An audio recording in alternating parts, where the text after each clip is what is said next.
And good morning, everybody. Hi, I'm Walter, and I'm the Dutch mentor, and we are here today with Allison Roditi for our Monday morning chat about leadership. I've known Allison for probably about 10 years or so, especially through HLNY, and we'll talk about that later in the program, the importance of joining a professional organization. But I've always been inspired by her journey. So, Allison, welcome to our show this morning. And why don't you take us on your roadmap on how you came to be where you are today? And of course, we'd love to hear what your future intentions are as well. Good morning. Good morning. Thanks for having me. Um, so I guess the easiest place for me to start, is probably somewhere around my undergraduate into graduate school journey. I was your typical high school athlete who went to college and was like, I'm going to be a doctor. I'm going to be a biology major. And then organic chemistry came along and changed that path for me a little bit. My dad is actually an organic chemist, so he couldn't quite understand how that didn't work for me. But anyway, so I was actually one of my sorority sisters in college said to me, I know that you love healthcare and you wanted to be a doctor, but you always seem to jump in and take on a leadership role in our sorority at the university. So maybe you should think about some sort of master's in public health, healthcare administration, maybe an MBA. So I actually took her advice and I started looking into master's programs and really fell in love with the healthcare administration and public health programs. So I ended up going to Tufts University School of Medicine. They had the Master's in Public Health program, and I loved the combo of the fact that it was run through the medical school. So I had physicians, I had PAs, I had PTs in all of my grad school classes as well. So when I was there, I took the opportunity to work at the Department of Public Health to get my feet wet, so to speak, and see if I really wanted to focus in that arena or stay in healthcare. And what I learned was we did some really, really cool stuff there, but it was just not for me. That the structure was a little bit more rigid than I wanted to work in. So trying to figure out what to do after that and ended up staying in grad school. I went to New York University's Wagner School of Public Service and was working on my doctorate. So through that work, I ended up spending a fair amount of time in the public hospital system, which is now HHC. And so through health and hospitals, I was able to do a lot of great work and research in that system and realize that healthcare and hospitals and that environment was really where I wanted to be. I saw so much opportunity and so many things that we could do as leaders to help improve the lives of many, many people. So fast forward a few years after that and was kind of looking for a job. A lot of my grants were running out. I was finishing grad school and a really great leader at NYU who I was interviewing with said, look, you seem like you're pretty capable, but I feel like you might need a fellowship because you've been in the research and academic world. You really haven't worked. And I kind of looked at him funny going, well, I've been working since I left undergrad and going to school, but okay, I'll see what's out there. I ended up applying to a few fellowships and ended up being accepted to the Northwell Fellowship. So that was an amazing experience. And it really sort of helped me explore what I loved to do and what I didn't. It was a great, very supported fellowship where you got to try different things, very low risk, right? It's not like you're going into your first job and you're stuck in something. So for me, I thought in grad school, I really loved quality. It seemed great. And then when I saw it in practice, I was like, oh, this is not for me. But I had 3 months of it. I got a great exposure to it and realized it was not where I wanted to be. I didn't know anything about hospital or healthcare operations, didn't know about running practices, didn't know about patient flow, any of that sort of boots on the ground stuff. And my first real experience with that was at Forest Hills Hospital working with the chief nursing officer at the time. And so we looked at a lot of workflows and things, how things were going on the floors. And I was like, ooh, this is exciting. Like these are problems that have to get solved. And I love a good problem. I like to come up with a good solution. And then the other rotation I did there was in the emergency department at Long Island Jewish Medical Center. We were actually in the middle of a massive construction project to overhaul the ED.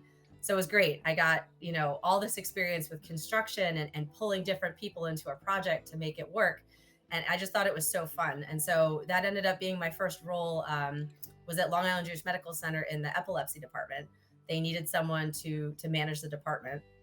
And so it was great. It was running like a small practice. And pretty soon after, my mentor, Elizabeth Selman, said, hey, we're looking for someone who can be our liaison for the entire building for neurosciences. So I did that for about 4 years and I loved it. I got my hands into everything, construction projects, staffing, nursing projects. We did a lot of research. wrote grants. And so I really got a great exposure over that time. And from there, I tried to always look for different roles that would add to my leadership tool belt. And this is something I really talk to all the folks that I work with, young leaders, about looking for things. It's so interesting. Now I've worked in 3 different organizations, 2 in Long Island, 1 in New York City, and the way people title things and classify them is so different. The Yeah. island along with the city. And so what I always try to tell young leaders and young careerists is that sometimes the titles are misleading. So what you really want to do is get into that job description and see what's it going to add, right? So like, is it going to add to my leadership skills? Am I going to learn how, conflict negotiation? Whatever you're looking to do. So we all have a tool belt of skills that we've got, and so you always want to add to that as you move into different roles in your career. And so for me, what I wanted to do when I was at the Northwell system was really work in an ambulatory environment. So I had spent a long time working at LIJ, which was great, but I really never got a flavor for what it was like to be outside of that main hospital building. Yeah. So I took a role with surgery, which allowed me to do that over on the Marcus Avenue practices. I worked in the ORs there for a little while as well, which taught me a lot about process flow and pit crews. And we worked with a group of industrial engineers actually who helped us like revamp a bunch of stuff. And then, interestingly, I had the opportunity to work with a former colleague of mine at South Nassau. And it was such a great experience because I'd worked in Northwell for so long and it was such a big institution. This really gave me an opportunity to work one-on-one with the chief operating officer and 2 chairmen, OBGYN, women's health, along with surgery. And so it really gave me a different flavor of working with people in that different, much smaller hospital environment and connecting to the community. So when I worked at South Nassau, none of the physicians were, or very few were employed. It was a community model. So they came to the hospital because they loved it and they believed in the community that they were in. So a lot of my role was forming linkages between physicians to help keep them viable and successful, especially as more and more were getting paid less and less and having trouble keeping their sort of like one-stop mom and pop shops going. And then I was actually got a call from HSS about 7.5 years ago. And they said, hey, we're looking for service line people. We're building these service lines within orthopedics only. And we're looking for someone who's got that experience. And I thought, wow, I'm going to commute more and I'm going to be away from my kids more. But this is such a great opportunity to, again, add to my tool belt. Yeah. And I'll never forget when I looked at the job description, it had the director title, 7 years ago. And I said, oh, no, I'm a director. I've been a director for like 10 years. And my mentor said to me, look at the job description. What are you going to be doing in that role? And when I actually kind of went through it very carefully, I said, oh, wow, I'm going to be building a service line. I'm going to be collaborating, in the institution and other service lines. We're going to be recruiting, doing all these different things. And so I really, luckily, had some good advice early in my career and was able to take that opportunity and work with the folks there to build out that role and eventually transform it into the role it is now, which is the chief administrator. We partner with the 2 chiefs. For me, it's sports medicine, and I'm an athlete, so it's a perfect fit. I'm actually running the Marine Corps Marathon in about 6 days. So yeah, it'll be exciting. But you got a lot of support, which is great. People get that we kind of live our lifestyle, there as well. And we're all athletic folks and we're active and we want to make sure people can stay athletic and active and live their lives the way they want. And that's sort of the mission of where I'm at now, which is great. Well, listen, congratulations on your journey, and I think it's a really good example when I say is that when I teach, dream big, act small, right? But a big dream is not about the title, even though you want to go to the title, Chief Operating Officer, CEO, but look at the job description. What does it say in that? How can I add value, right? And what you did you added value across the entire value stream from beginning to end, and that sets you up for a position for success. Mhm. One of the areas I find that people are struggling is that titles, and the other thing is that people are getting pigeonholed into a certain spot, and that they stay there 3, 4, 5, 6 years without really looking beyond that. So tell me a little bit the strategy that you use to saying, listen, yes, I don't want to jump around year after year, but there is a goal for me, 1, 2, 3 years, and then be able to transition. How did you approach it to make sure you were able to pick up those valuable positions and experiences along the value stream? Yeah, so I think a couple of things. I think one, and we can certainly talk about this later with my role with Healthcare Leaders of New York, is the networking aspect. So Yeah. you always have to pretend you're on a job interview And you always have to be meeting new people and using your network, because that's how you find out about opportunities. And that's also how you find out about, other things going on in your world. And then the other piece is really, whatever institution you're in, getting out there and volunteering for different committees or projects that are stretch opportunities.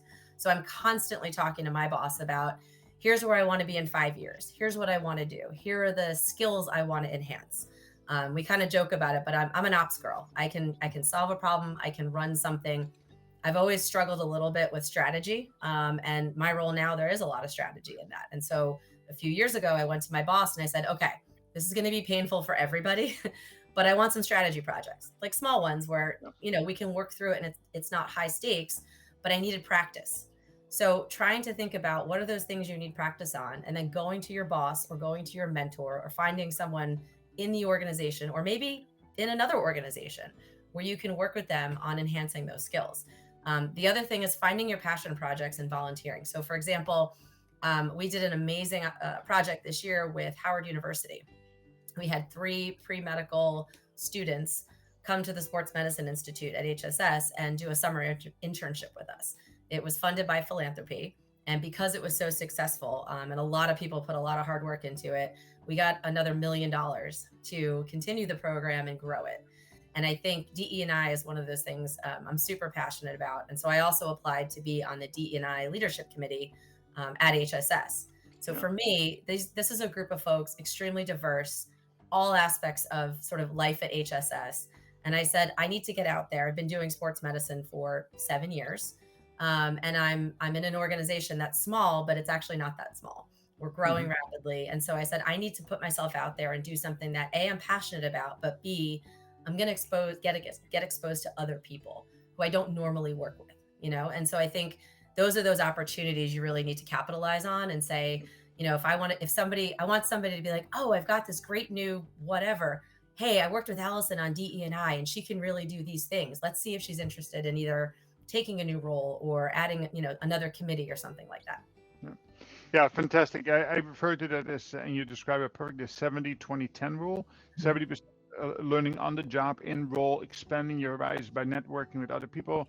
20% is spending time with your coach and mentor to look at your pathways and to really gain that personal experience in a very safe environment. And 10%, of course, is continued organized learning. That could be for your MBA, MPH, or it could be research, your doctorate, or any other types of programs you have. So shifting gears a little bit at this point in time, leadership itself, right, is in the skills, knowledge, and abilities. Now, you're happy to be working for a wonderful leader, Lou Shapiro, who I had the pleasure of speaking with, some time ago for over an hour. In other words, gracious with his time. I didn't have to talk to me, but that's who he is. Tell me a little bit about your leadership style and how you put your personal style together, and what is it that what is your personal brand at this point in time? Sure. I think my personal brand is, and my style, I guess it's easiest to talk about sort of my team.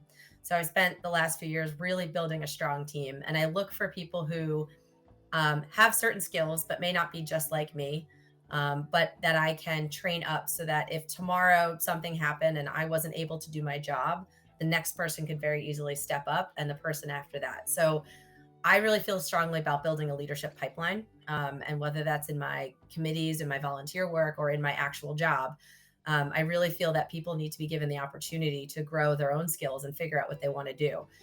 It's always an interesting conversation because early on in my career, I remember I went to one of my employees and I said, hey, I've got all this great stuff you could do. And she looked at me, she goes, Allison, I'm perfectly happy where I am. I like doing what I'm doing. I love that you have ambition for me, but like, I'm good. I got 6 more years and I'm done. Yet I have young leaders who are like, hey, Allison, I want to work on this, or, here, let's talk about where you want to be in 5 to 10 years and how can I help you get there? So I think I tend to be very open with my staff and my colleagues. You try to feel it out, right? Not everyone wants to share or be that open, but I really feel like having an open dialogue with people about where they want to be and whether it's personally or professionally or how those two worlds meld or mesh together for them. I've had some great chats with folks at HSS who said, hey, you've done all this work with HLNY. How can I get more involved? It looks exciting. And I said, perfect. Like, let me hook you up with the right people because there's lots of volunteer opportunities. So I really think that, It's about being open, it's about growing leaders, and it's about helping people achieve their best personal, professional self. I tend to give people assignments and deadlines, and I'm all about accountability, but I also have learned over the last probably decade of my career to be a delegator. I think it's really hard for people to do that. And early in my career, I thought I could do it all and get it all done. And, what I realized is when you have a team of people that you hire that are smarter than you, it makes your job really easy. Yeah. And I learned that philosophy early on from one of my bosses at Northwell. And they said, look for people that are smarter than you. There's no reason to be threatened. They're going to be the most excellent supportive team. And as a team, you guys are going to get it done. I think that's also really important. I take a team approach. I want my people to have the success. I want them to have the opportunity. And I think that if we can do it together as a team, everyone wins. Yeah, it's connecting to the intrinsic values of each Mhm. team member, right? And I think that's really one of those cornerstones of a servant leader. It's not about you; it's about them. It's about how you bring the very best out of them. Diversity is important because it only strengthens the team, right? If we all sound alike, look alike, it's not, Yeah. rarely can get the best out of the folks itself. And then along the way it is how you nurture them, and it's and set them up for success, right? Allow them to lead at the top of their privilege along the way. So transitioning on that note onto the HLNY part of it. So tell me a little bit about how you initially got to know and understand a little bit about HLNY, and what was the drive behind you to get into, ultimately speaking, to become the president of HLNY. Sure. So it was actually really interesting. We all were signed up as fellows at Northwell. So I'd known about ACHE as a national organization during grad school, but no one really said, "Hey, this is important. You should join this." It was just sort of there.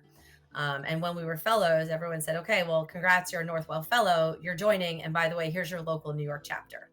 Okay, great. I was in Long Island. I lived in Queens. I worked in Long Island. And so maybe once a year, twice a year, I'd go to the city for an event. And maybe that continued for a few years. And actually, when I went to South Nassau was when I really had the drive to sort of jump in and get involved. I was finding it frustrating that I was going for my FACHE credential, and it was really hard to get to events, and it was really hard to meet people. And I said, "This is crazy. Why?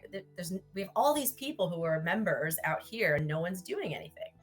So I got an email and said, "Hey, call for elections, HLNY." And I said, I'm going to run. I'm going to see what happens. Why not? So I'm a little unusual. Most people sort of volunteer first, serve on a committee, I'm their committee head, and then somebody's like, "Hey, you should run for a position." I sort of just came out of left field, which is what I do sometimes. And I ran for the board member at large role, and I won. And I was like, Jason Tenzer called me. I'll never forget. And he goes, "Hey, I'm Jason. It's really nice to meet you. Who are you?" Yeah. That was our first conversation. And I said, "Oh, hi, I'm Allison. It's really nice to meet you. I'm so excited. I'm the Long Island girl." And he was like, I was like, "Look, we got to do a better job. Like, I'm happy to come into the city, but I've got two little kids. It's really hard. I work 10, 12 hours a day, sometimes more. What are we going to do about Long Island?" He's like, "Well, welcome to the board. Let's figure it out." Yeah. So the first year we had two events on Long Island. I think one was at South Nassau, one might have been at Northwell. Totally well attended and a different crowd. And it was great. It was all the Long Island people that either lived there and were on their way home, or lived and worked there and just were like, "I don't want to go to the city." So that's how it started. And my little bit of a yes problem sort of helped me continue. And for me, personally, I've always sort of wondered, could I be a leader that people would follow? So Michael Dowling used to always tell us it's no good being a leader if no one's going to follow you, right? If you turn around on the battlefield and the troops aren't behind you, you're not a good leader. Yep. But for me, I thought, there's all this opportunity. I have all these ideas for HLNY. Am I really just an ops person? And there's nothing wrong with that. Some of my best friends and mentors are what I consider, I use it loosely, just ops people. They're amazing COOs and they run organizations, but they're ops people. Yep. I'm an ops person. It's my strength. I wondered, could I really be that leader that people would follow? And so I figured, let me test myself. Let me see if I run for president and I do a good job at HLNY, will people follow? And so it turns out that I think I did a pretty good job as president. A few of the things I started, like the analytics committee, which the whole point was to really look at our member data. We're the largest chapter in the country. We collect all this information on our membership. Let's use it. Let's use it for good. One of the really interesting things we always found out was we used to just geographically pick like 2 events here, 2 events here, 2 events here. Turns out the Westchester folks don't want to go to events in Westchester. They Yeah. prefer the city, or they stay in the city and then they go home. Long Island folks want to stay in Long Island. Yeah. Manhattan folks are a little more flexible. So it sort of helped us shape how we provide education. And that was where we started. They've done a lot more since then. So the fact that a few things I sort of implemented have kept going on, I think is great, and I'm really proud.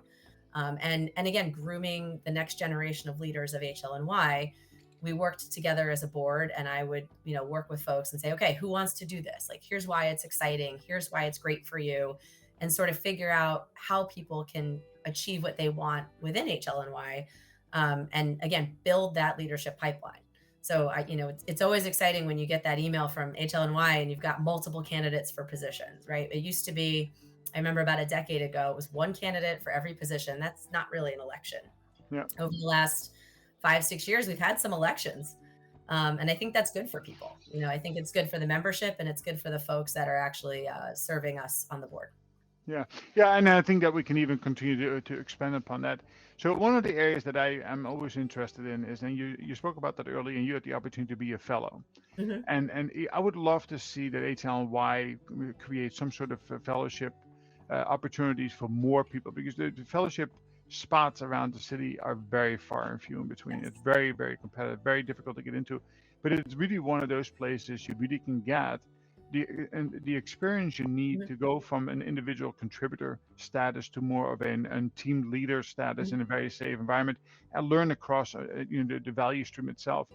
I have many people that I coach, mentor, who are individual contributors, but they really would like to become people leaders, and that is difficult to transition and not losing money in the Yeah. process, right? And again, money is important because people need to pay the bills, and how to do it. I think a fellowship, a structured fellowship program, might be something worthwhile, exploring with Mm-hmm. HLNY in the future. But again, your role, obviously, you're past president Yes. today, and you still bring value in many, many different ways. And I think telling your story is important for the young leaders of today to know and understand. You have to put yourself out there. You Yeah. have to jump in. This is your opportunity to be able to experience, not have access to today in your organizations. Now, with that said, and that'd be kind of the last question. And of course, we can continue the conversation for hours more. But I know you have to go back to work. It is work-life balance, right? Yes. You're busy. You're running a marathon. You have a family. You have work. You have an executive position. How do you recommend people to maintain that work-life balance so you can be great at all the things that you do without burning the candle on both ends? Yeah. It's not easy. I think, one, you have to be super organized, and you have to be really good with your time. And some of it is making time for yourself. So for me, exercise, running, playing softball, paddle boarding, that's my stress relief. That is the way that I take all of the stress of that work week, or maybe with my kids, and just it goes away because I'm physically active. Some people it's meditation, some people it's hiking, whatever, that cooking, whatever it is for you, you have to make time for yourself. Your mental health is so important. And you also have to recognize that some days you're going to be an amazing administrator. And some days you're not going to be the best mom. You're going to be a mom and you'll be there for them. And then other days you're going to be an amazing mom and be like, oh, I just didn't bring it 100% at work today. And you give yourself the grace to understand that that's okay. You can't do it all 100% of the time. Some days the balance is not going to be there. And that's okay, because you know that 2 days later, the balance will shift. It all kind of works out in a year of 365 days. I think the other thing is that, and I'm guilty of it too. We all want to multitask and check our email while we're on a call. You have to stop and focus on what you're doing. And that's the way that you can be successful. So if you stop and you're at your HLNY board meeting, you're focused on that in the moment. You're not on your phone. You're not answering work emails. When you're in a meeting at work, you're focused on it. And it's so Yeah, much harder to now in this hybrid environment that we're in, which I don't mind, because I can actually be here at my house, and between meetings, maybe I do throw a load of laundry in, which is okay. yeah, But I think you then have to be very, very disciplined about paying attention and being in the moment. And with my family, same thing. I always joke that I actually struggled a lot being home with infants. I was like, why am I not at work? I want to be busy and productive. I feel like I'm a better mom for me because I work. I yeah, have my work time, and then when I come home, we have a no phones rule at dinner. My phone goes away, and unless something's like literally on fire, we don't take work calls. I have from about maybe 5:30 till about 8:30 at night. I don't do work. I'm focused on my kids, doing what they need. I have a high schooler now who's in honors bio, and I'm reliving all of my bio days with him, talking about cell anatomy and osmosis and all this good stuff. But it's important, and that's our time Yeah. together. So Yeah. it may only be a shorter period of time, but you got to focus on what's in front of you. Yeah, I love the fact that the word focus and learning not to multitask is so, so very important. And people underestimate how much time is wasted by multitasking. Yeah. You cannot focus on two things at the same time highly effectively, right? The other thing that you said earlier about delegation. Hmm. Delegation, we call it in our program is that shifting the power of authority from the owner to the performer itself. Hmm. It's one of those skills that lots of leaders have missed along the way, and they because they're high performers, they end up doing, and really not having the ability to learn to lead effectively, or there's just no time left in the day to maintain that balance between Exactly. spiritual, physical, mental, and physical. Because those are the four things that matter most, right? If they're not in balance, even though they can be out of balance from time to time, Yes. readjusting. My hook, as you can see behind me, I love to fly airplanes and helicopters. That's my getaway for the week, right? Amazing. And I do love working from home because then next thing I have to do a little laundry as well.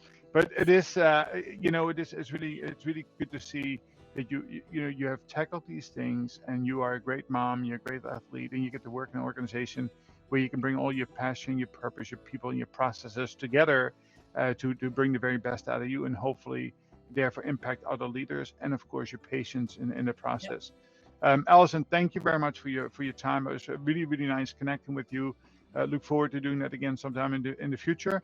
If there's anything we ever can be of help to you, and be that shining star for HLY and emerging leaders out there, because people can learn from you. Thank you, and have a wonderful day. Thank you so much. You too. Thank you.